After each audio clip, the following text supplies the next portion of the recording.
పిఠాపురం నియోజకవర్గంలో జనసేన వర్మ అనుచరుల మధ్య విభేదాలు తారాస్థాయికి చేరుకుంటున్నాయి. నేను త్యాగం చేశాను, నా మూలంగానే పవన్ కళ్యాణ్ అంటూ వర్మ చేసిన వ్యాఖ్యలు తీవ్ర దుమారం రేపుతున్నాయి. ఇటీవల ఆవిర్భావ సభలో నేనే అన్నీ చేశానంటే వాళ్ల కర్మ అని ప్రసంగించిన తర్వాత ఈ విభేదాలు మరింత తీవ్ర స్థాయికి చేరుకున్నాయి. తాజాగా నాగబాబు పర్యటనలో సైతం ఈ విభేదాలు బయటపడ్డాయి. ఒక్కసారిగా జై వర్మ అంటూ నాగబాబు పర్యటనలో నినాదించడంతో కార్యకర్తల మధ్య వాగ్వాదానికి దారితీసింది. మొత్తానికి పిఠాపురంలో జనసేన శ్రేణులు వర్మ అనుచరుల మధ్య కోల్డ్ వార్ కొనసాగుతోంది.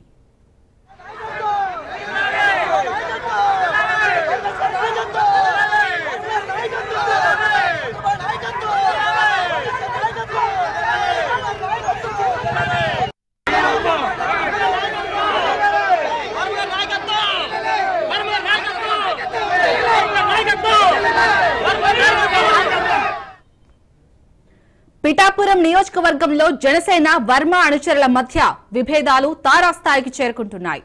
నేను త్యాగం చేశాను, నా మూలంగానే పవన్ కళ్యాణ్ అంటూ వర్మ చేసిన వ్యాఖ్యలు తీవ్ర దుమారం రేపుతున్నాయి. ఇటీవల ఆవిర్భావ సభలో నేనే అన్నీ చేశానంటే వాళ్ల కర్మ అని ప్రసంగించిన తర్వాత ఈ విభేదాలు మరింత తీవ్ర స్థాయికి చేరుకున్నాయి. తాజాగా నాగబాబు పర్యటనలో సైతం ఈ విభేదాలు బయటపడ్డాయి. ఒక్కసారిగా జై వర్మ అంటూ నాగబాబు పర్యటనలో నినాదించడంతో కార్యకర్తల మధ్య వాగ్వాదానికి దారితీసింది. మొత్తానికి పిఠాపురంలో జనసేన శ్రేణులు వర్మ అనుచరుల మధ్య కోల్డ్ వార్ కొనసాగుతోంది.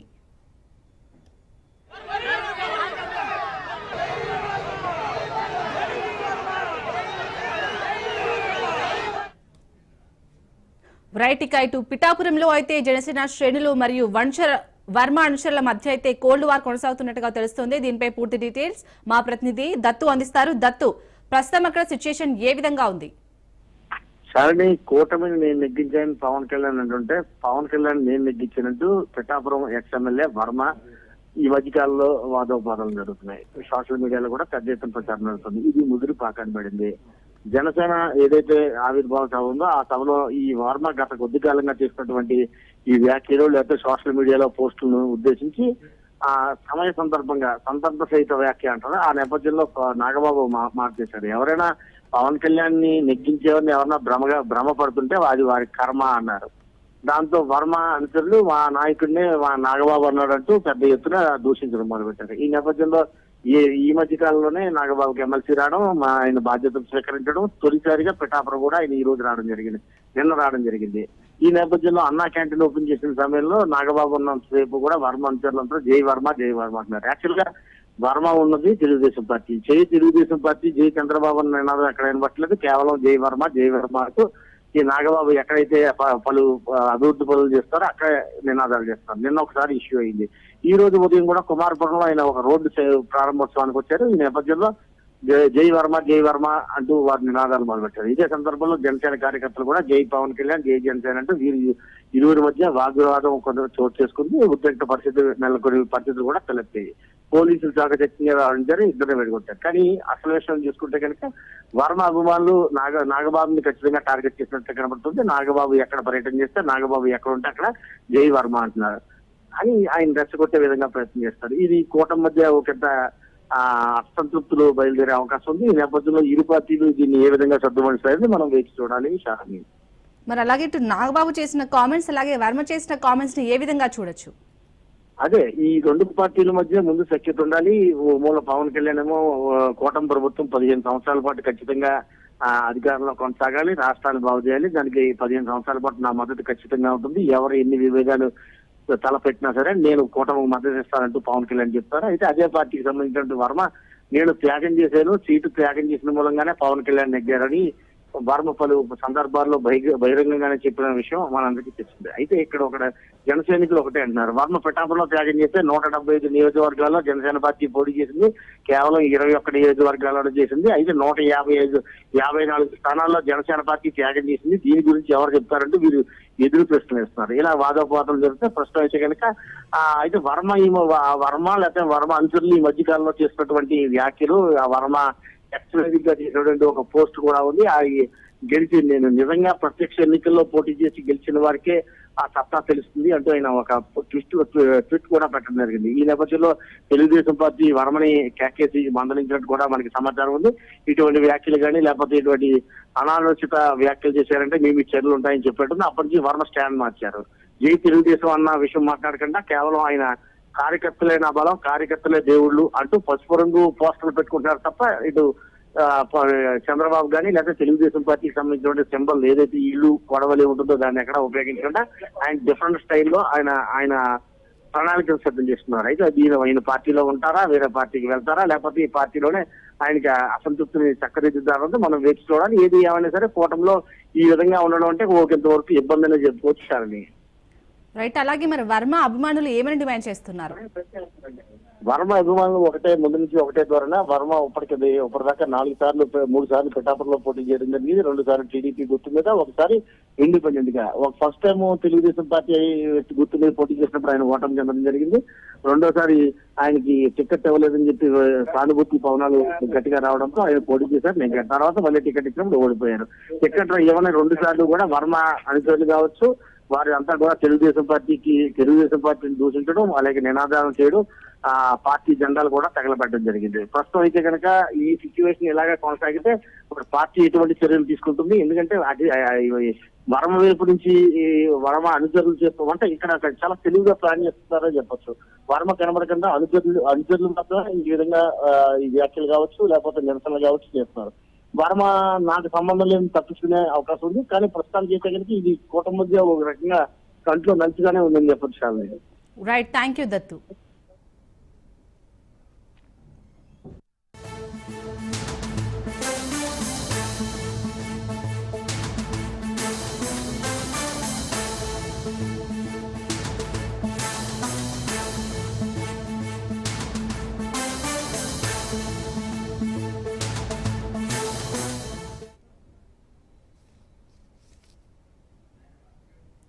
ఇటు చిత్తూరు జిల్లాలో బాబు జగజీవన్ రామ్ జయంతి వేడుకల్లో ఆసక్తికర ఘటన చోటు చేసుకుంది. జిల్లా కలెక్టర్ దళితుల కాళ్లు పట్టుకుని క్షమించాలని కోరారు. బాబు జగజీవన్ రామ్ జయంతి వేడుకల్లో కొట్టించిన ఆహ్వాన పత్రికలో తమ పేర్లు రాలేదని పలువురు అభ్యంతరం వ్యక్తం చేశారు. దీంతో సిబ్బంది చేసిన తప్పుకు క్షమించాలని కోరుతూ కలెక్టర్ సుమిత్ కుమార్ దళితుల కాళ్లు పట్టుకున్నారు. ఈ ఘటన అక్కడున్న వారందరినీ ఆశ్చర్యానికి గురిచేసింది.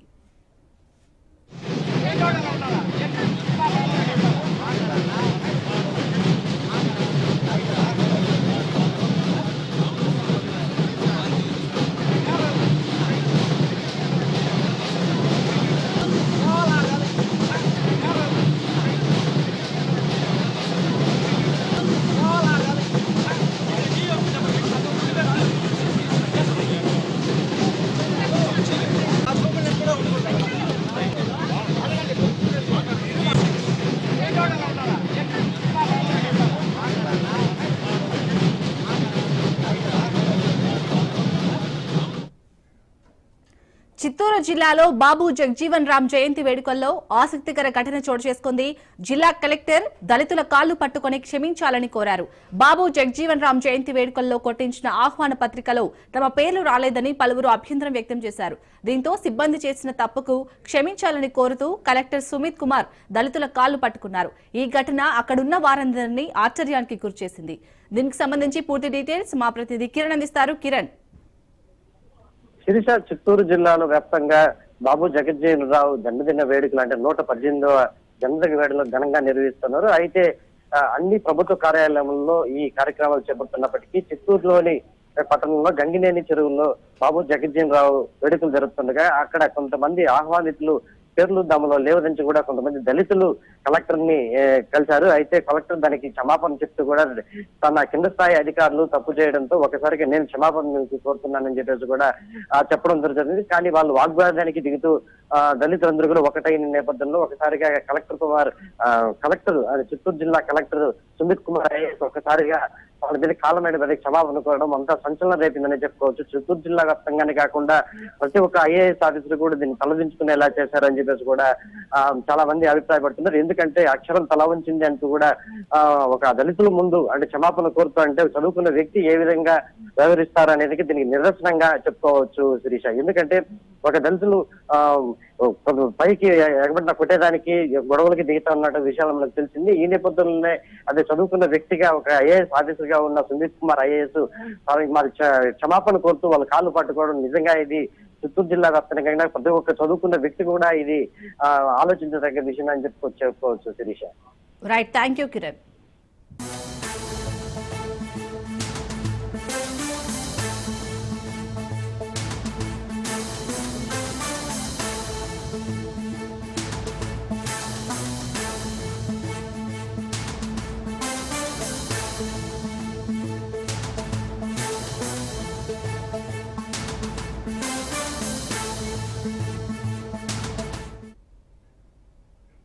మంచిర్యాల జిల్లాలో దారుణం చోటు చేసుకుంది.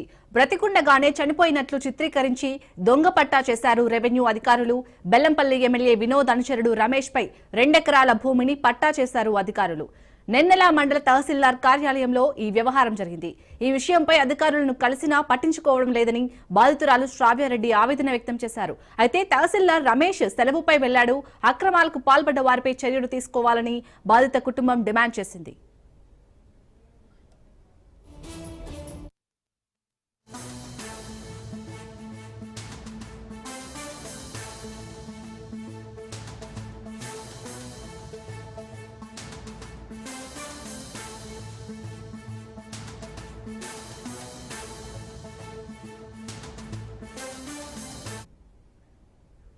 రైట్, మంచిర్యాల జిల్లాలో బ్రతికుండగానే చనిపోయినట్లు చిత్రీకరించి అయితే దొంగ పట్టా చేశారు అక్కడి రెవెన్యూ అధికారులు. దీనిపై పూర్తి డీటెయిల్స్ మా ప్రతినిధి అరుణ్ కుమార్ అందిస్తారు. అరుణ్ కుమార్.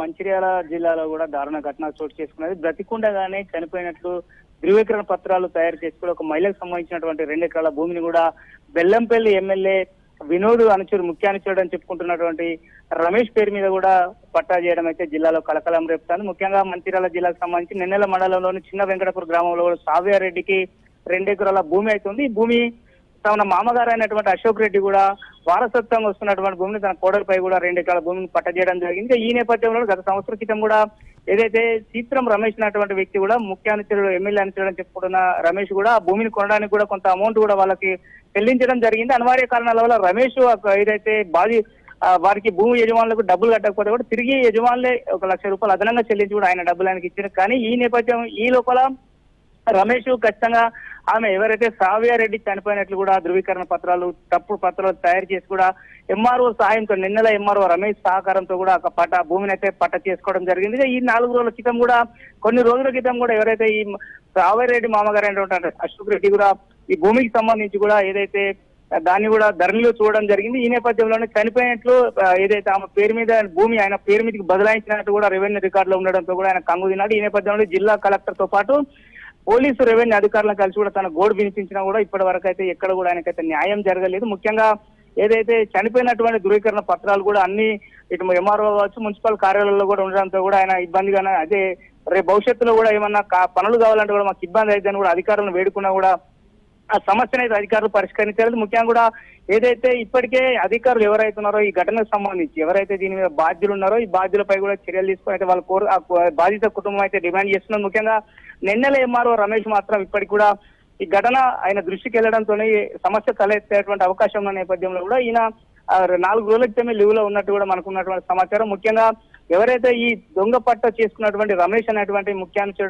ఎమ్మెల్యే ముఖ్యాన్ని అని చెప్పుకున్నటువంటి రమేష్ ఎవరైతే ఈ రమేష్ కూడా హైదరాబాద్ లో ఎమ్మెల్యే వినోద్ కు సంబంధించి కూడా అక్కడ ఏదైతే ఈ కొన్ని పనులు చేయడానికి కూడా సెక్రటరియట్ లో కూడా ఆయన నియమించుకున్నట్టు కూడా మనకు తెలుస్తుంది. ముఖ్యంగా కూడా షాది ముబారక్ కావచ్చు, అదేవిధంగా ఆరోగ్యశ్రీకి సంబంధించిన కొన్ని కార్యక్రమాల కోసం కూడా ఆయన ప్రత్యేకంగా నియమించడం చేస్తుంది. ఈ నేపథ్యంలో ఆయనకున్నటువంటి పలుకుబడిని ఉపయోగించి కూడా ఈ అక్రమాలకు పాల్పడినట్టయితే ఇప్పటికే కొంత అధికారులు అయితే తేల్చినప్పటికీ కూడా పూర్తి స్థాయిలో కూడా బాధితులు ఎవరైతే దొంగ పట్ట చేయించినటువంటి వ్యక్తులు ఆయనపై చర్యలు తీసుకోవడానికి అయితే కొంత వెనుక ఎదిగేస్తున్నటువంటి పరిస్థితి ఇప్పుడైతే జిల్లాలో ఉన్నది. ముఖ్యంగా బాధితులు అశోక్ రెడ్డి ఎవరైతే ఉన్నారో అశోక్ రెడ్డి కావచ్చు, శ్రావ్యారెడ్డి కావచ్చు, ఆ కుటుంబ సభ్యులు మాత్రం ఖచ్చితంగా అక్రమంగా తమ భూమి పట్ట చేస్తున్నటువంటి వ్యక్తులపై కూడా క్రిమినల్ చర్యలు తీసుకోవాలి, క్రిమినల్ కేసు నమోదు చేసి చర్యలు తీసుకోవాలని వాళ్ళు డిమాండ్ చేస్తున్నటువంటి పరిస్థితి ప్రస్తుతం కొనసాగుతా ఉన్నది.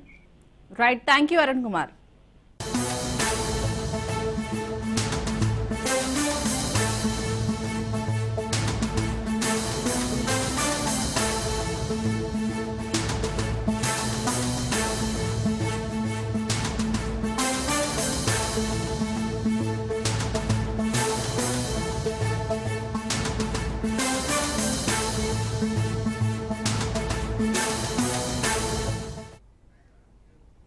ఈ నెల 15 నుంచి సీఎం రేవంత్ రెడ్డి జపాన్ పర్యటనకు వెళ్తున్నట్టుగా తెలుస్తోంది. 8 రోజుల పాటు జపాన్ లో పర్యటించనున్నారు. తెలంగాణకు పెట్టుబడులే లక్ష్యంగా సీఎం రేవంత్ జపాన్ వెళ్తున్నట్టుగా తెలుస్తోంది. జపాన్ లో కొత్త సాంకేతిక పరిజ్ఞానం, ఏఐ ఆధారిత అభివృద్ధిపై అధ్యయనం చేయనున్నారు. స్కిల్ వర్సిటీ కోసం సాంకేతిక అభివృద్ధిపై అధ్యయనం చేసే అవకాశాలు ఉన్నాయి. అభివృద్ధిలో భాగస్వామ్యం కావాలని జపాన్ కోరే అవకాశం ఉన్నట్టుగా తెలుస్తోంది.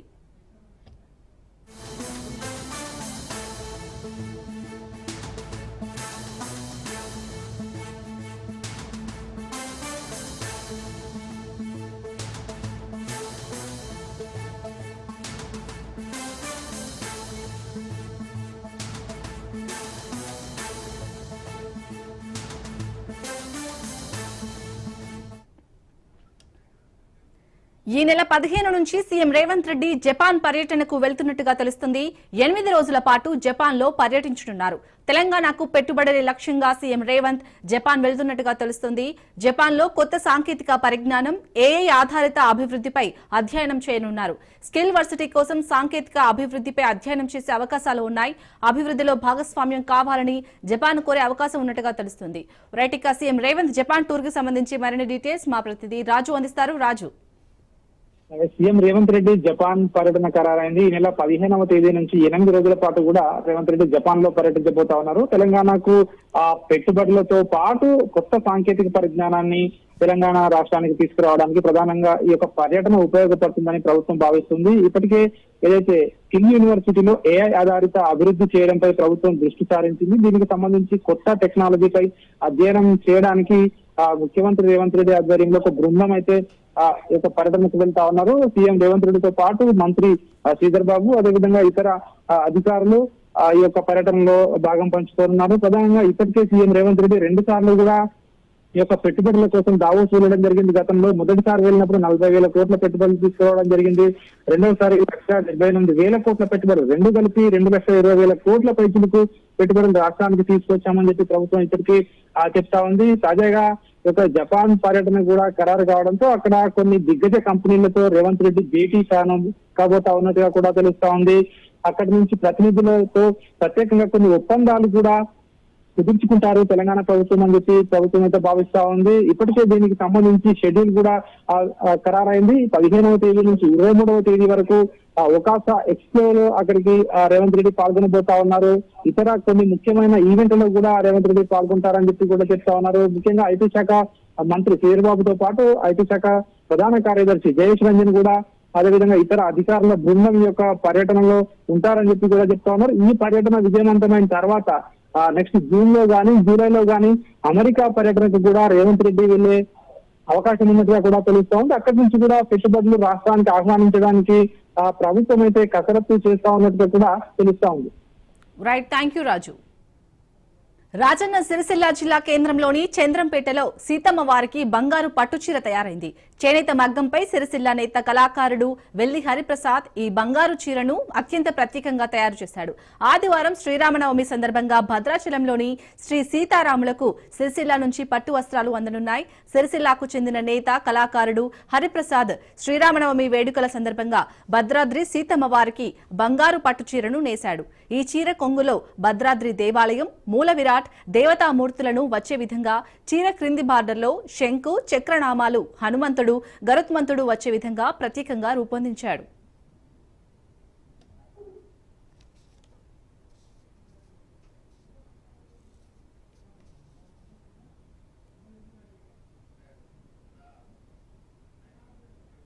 ఈ చీర మొత్తం శ్రీరామ రామ రామేతి రమే రామే మనోరమే సహస్రనామ తత్తుల్యం రామనామ వరాణనే అనే శ్లోకం 51 సార్లు వచ్చే విధంగా నేయడం విశేషం.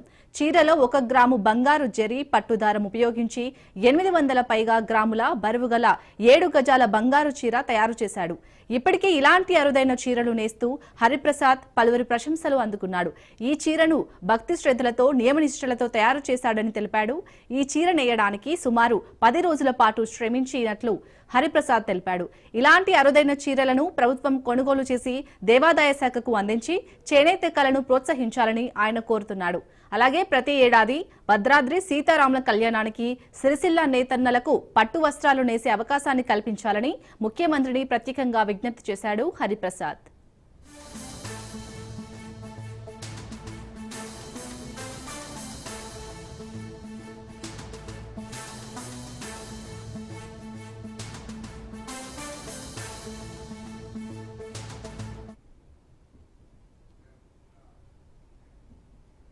గతంలో హరిప్రసాద్ తనకున్న మేధాశక్తిని కూడగట్టుకుని కార్మిక క్షేత్రంలో ప్రయోగాలు చేయడం మొదలుపెట్టాడు.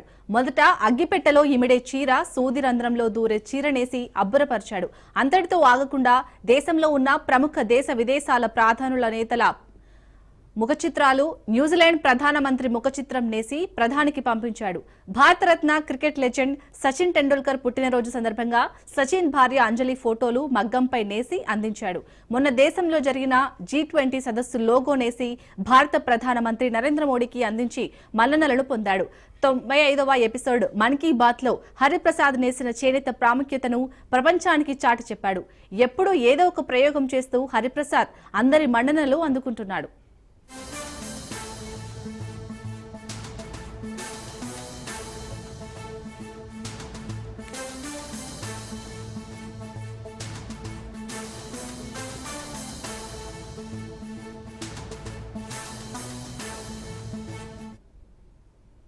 సీతారాముల కళ్యాణానికి గత 3 సంవత్సరాలుగా ప్రత్యేకమైన చీర సీతమ్మ వారికి నేస్తున్నాను. గత సంవత్సరం సీతారాముల కళ్యాణం ఫోటో వచ్చే విధంగా నేసి మూల విరాట్ అమ్మవారికి సిఎస్ శాంతకుమారి మేడం చేతుల మీదుగా గర్భగుడిలో ఉన్నటువంటి సీతమ్మ వారికి అందించడం జరిగింది. అదే స్ఫూర్తితోని ఈ సంవత్సరం గర్భగుడిలో ఉన్నటువంటి సీతమ్మ వారు మరియు రాముల వారు మరియు లక్ష్మణుడు వచ్చే విధంగా కొంగులో పొందుపరిచి నేశాను. ఇందులో కింది బార్డర్లో శంకుచక్ర నామాలు మరియు హనుమంతుడు మరియు గరుత్మంతుడు వచ్చే విధంగా నేయడం జరిగింది. చీర మొత్తం కూడా శ్రీరామ రామ రామేతి అనే శ్లోకం 51 సార్లు వచ్చే విధంగా నేయడం విశేషం. మరియు ఇందులో 1 గ్రామ్ గోల్డ్ జరీ మరియు పట్టుదారం ఉపయోగించి దాదాపు 10 రోజుల పాటు శ్రమించి ఈ చీరను నేసినాను. ఈ చీర పొడవు 7 గజాల పొడవు ఉంటుంది, 48 ఇంచుల వెడల్పు, బరువు 800 గ్రాములు ఉంటుంది. దీన్ని నేయడానికి దాదాపు 10 రోజుల పాటు శ్రమించి నేసినాను.